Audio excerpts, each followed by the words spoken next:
नमस्कार दोस्तों। जय माँ काली दोस्तों आज मैं बताऊंगा कि कहीं अगर आपको भी भक्ति का पूरा फल नहीं मिल रहा तो कहीं आपके ऐसा तो नहीं कोई पितृ दोष है।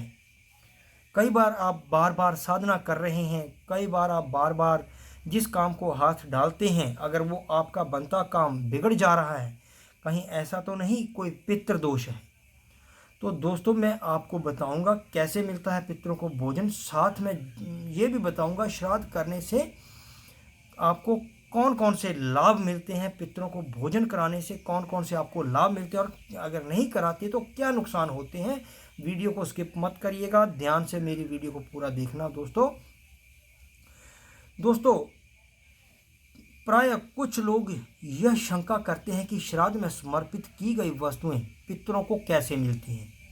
कर्मों की भिन्नता के कारण मरने के बाद गतियां भी भिन्न भिन्न होती हैं।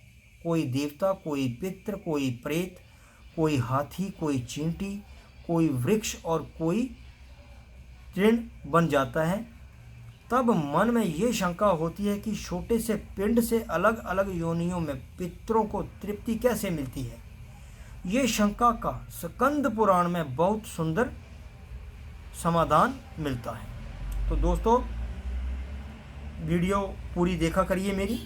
एक बार राजा कर्दम ने महायोगी महाकाल से पूछा, मनुष्य द्वारा पितरों के लिए जो तर्पण या पिंडदान किया जाता है तो वह जल पिंड आदि तो यहीं रह जाता है, फिर पितरों के पास वे वस्तुएं कैसे पहुंचती हैं और कैसे पितरों को तृप्ति होती है। तो भगवान शंकर महाकाल ने बताया कि विश्व नियंता ने ऐसी व्यवस्था कर रखी है कि श्राद्ध की सामग्री उनके अनुरूप होकर पितरों के पास पहुंचती है। इस व्यवस्था के अधिपति हैं अग्निष्टवात आदि पितरों और देवताओं की जोनी ऐसी है कि वे दूर से कही हुई बातें सुन लेते हैं, दूर की पूजा ग्रहण कर लेते हैं और दूर से कही गई स्तुतियों से ही प्रसन्न हो जाते हैं। वे भूत, भविष्य व वर्तमान सब जानते हैं और सभी जगह पहुंच सकते हैं। पांच तन मात्राएं मन, बुद्धि, अहंकार और प्रकृति, इन 9 तत्वों से उनका शरीर बना होता है और इसके भीतर 10वें तत्व के रूप में साक्षात भगवान पुरुषोत्तम उसमें निवास करते हैं। इसलिए देवता और पितृ गंध व रस तत्व से तृप्त होते हैं, शब्द तत्व से तृप्त रहते हैं, स्पर्श तत्व को ग्रहण करते हैं, पवित्रता से ही प्रसन्न होते हैं और वे वर दे देते हैं। दोस्तों पितरों को आहार है अन्न जल का सार तत्व। जैसे मनुष्यों का आहार अन्न है, पशुओं का आहार तृण है, वैसे ही पितरों का आहार अन्न का सार तत्व गंध और रस है। अतः वे अन्न व जल का सार तत्व ही ग्रहण करते हैं, शेष जो स्थूल वस्तुएं हैं वह वहीं रह जाती हैं। किस रूप में पहुंचता है पितरों को आहार? दोस्तों नाम व गोत्र के उच्चारण के साथ जो अन्न जल आदि पितरों को दिया जाता है, विश्व देव एवं अग्निष्वात दिव्य पितर हव्य कव्य को पितरों तक पहुंचा देते हैं। यदि पितृदेव योनि को प्राप्त हुए हैं तो यहाँ दिया गया अन्न उन्हें अमृत होकर प्राप्त होता है। यदि गंधर्व बन गए हैं तो वह अन्न उन्हें भोगों के रूप में प्राप्त होता है। यदि पशु योनि में है तो वह उन्हें अन्न तृण के रूप में प्राप्त होता है।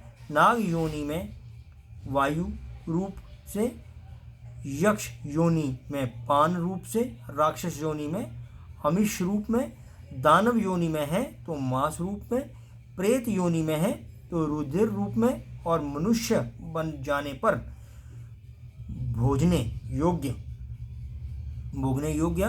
तृप्तिकार पदार्थों के रूप में प्राप्त होता है।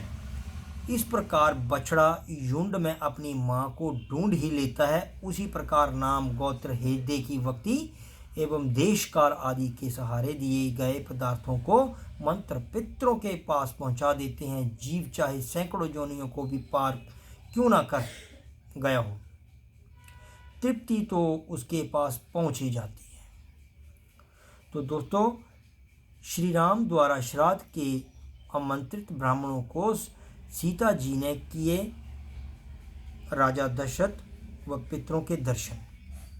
श्राद्ध में आमंत्रित ब्राह्मण पितरों के प्रतिनिधि रूप होते हैं। एक बार पुष्प में श्री राम जी अपने पिता दशरथ जी का श्राद्ध कर रहे थे। राम जी जब ब्राह्मणों को भोजन कराने लगे तो सीता जी वृक्ष की ओट में खड़ी हो गई। ब्राह्मण भोजन के बाद राम जी ने जब सीता जी से उसका कारण पूछा तो वे बोली, मैंने जो आश्चर्य देखा उसे मैं आपको बताती हूँ। आपने जब नाम गोत्र का उच्चारण कर अपने पिता दादा आदि का आह्वान किया तो वे यहाँ ब्राह्मणों के शरीर में छाया रूप में सटकर उपस्थित थे। ब्राह्मणों के शरीर में मुझे अपने श्वशुर आदि पितृगण आदि दिए, फिर भला मैं मर्यादा का उल्लंघन कर वहाँ कैसे खड़ी रहती, इसलिए मैं ओट में हो गई।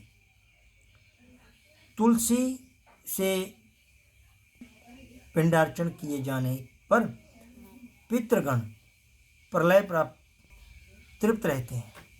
तुलसी की गंध से प्रसन्न होकर गरुड़ भी और होकर विष्णुलोक चले जाते हैं। पितृ प्रसन्न तो सभी देवता प्रसन्न। दोस्तों, अगर आपके पितृ प्रसन्न हैं तो सभी देवता भी प्रसन्न हैं।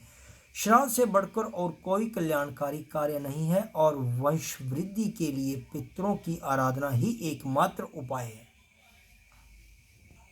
दोस्तों, भगवान जमराज भी कहते हैं कि अगर आप श्राद्ध करते हो तो आपको 6 पवित्र लाभ मिलते। श्राद्ध कर्म से मनुष्य की आयु बढ़ती है।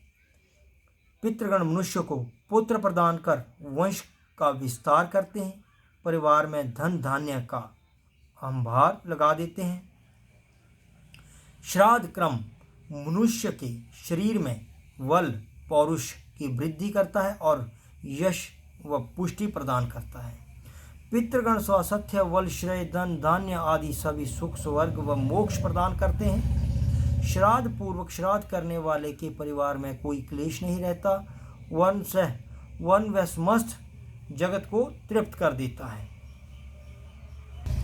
तो दोस्तों, इस सभी को बताने का मेरा तात्पर्य ये है कि अगर आप भी कहीं बीमारी की चपेट में हैं या बनते काम आपके नहीं बन रहे, अगर पूजा पाठ में आपका ध्यान नहीं लग रहा, अगर आप साधना के बारे में सोच रहे हैं लेकिन फिर भी नहीं कर पा रहे, तो आपको पितृदोष भी हो सकता है। दोस्तों, अगर आपने अपने पितरों को कभी कुछ पिंडदान श्राद्ध नहीं किए तो ये अपने पूर्वजों से पूछो, अपने माता पिता से पूछो और उनका श्राद्ध कीजिए। उन्हें हर चीज़ वो अर्पण करिए जो श्राद्ध में होती है। तो आपका इसको पूजा जब आप फिर साधना करोगे तो उसका आपका 100 गुना आपका फल मिलेगा साधना का। तो दोस्तों, ये था श्राद्ध का फल कैसे मिलता है। तो दोस्तों, अगर आपको ये मेरी वीडियो अच्छी लगी हो तो लाइक जरूर, सब्सक्राइब और शेयर जरूर करें ताकि मेरी हर आने वाली नोटिफिकेशन वीडियो की आप तक पहुंचती रही। जय माता दी।